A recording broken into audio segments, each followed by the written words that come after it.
বন্ধুরা সবাই কেমন আছেন? সবাইকে শুভ দুপুর। বর্ষার মৌসুম চলছে আর ইলিশ মাছের রেসিপি নিয়ে আসবো না তা কি হয় বন্ধুরা? তাই আজকে আপনাদের জন্য একটা ইলিশ মাছের রেসিপি নিয়ে চলে আসলাম। ইলিশ মাছের তেল ঝাল। সবাই তো অনেক রকমই তেল ঝাল করে খান বন্ধুরা, একবার আমার মতো আমি যেইভাবে রান্না করলাম ওইভাবে রান্না করবেন, দেখবেন ইলিশ মাছের তেল ঝালটা কত টেস্ট হয়। প্রথমে মাছগুলোকে সুন্দরভাবে হলুদ লবণ মাখিয়ে নিলাম।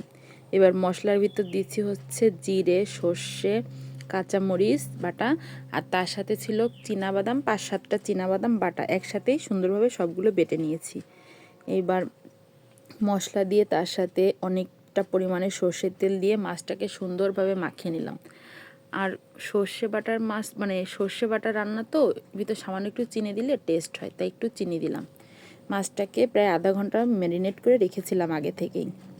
এবার কড়াইতে তেল দিয়ে তার সাথে জিরে সম্বার দিয়ে এবার মাছগুলোকে কড়ার ভিতর সুন্দরভাবে সাজিয়ে দিব,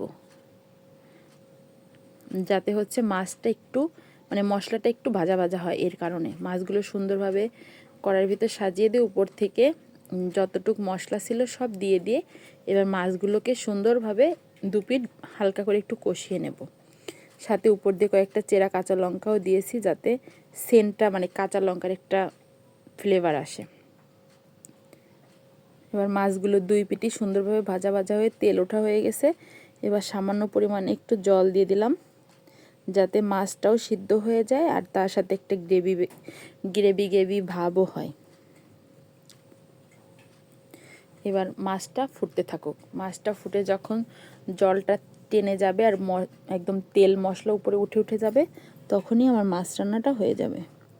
এই যে ঝোলও ঝোলের জলও সব টেনে গেছে, তার সাথে উপরে একদম তেল মশলা ভেসে উঠছে। আমার মাছ রান্না রেডি বন্ধুরা।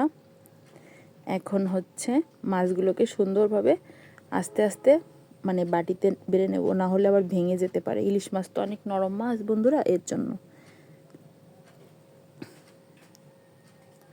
এই যে মাছগুলোকে সম্পূর্ণ উঠিয়ে নিলাম।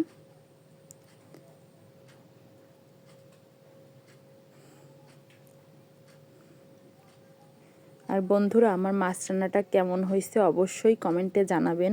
ভালো লাগলে একটা লাইক, কমেন্ট, শেয়ার করে পেজটিকে ফলো দিয়ে আমার পাশে থাকবেন।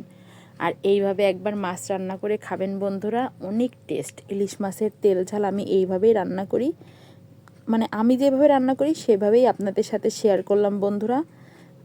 আবারও বলছি, একবার রান্না করে দেখবেন, অনেক টেস্ট। আর আমার ভিডিওটা কেমন লাগলো বন্ধুরা অবশ্যই কমেন্টে জানাবেন। ভালো লাগলে একটা লাইক করবেন। সবাইকে আবারও শুভ দুপুর। আর আমার ভিডিওটা দেখার জন্য সবাইকে অসংখ্য অসংখ্য ধন্যবাদ বন্ধুরা।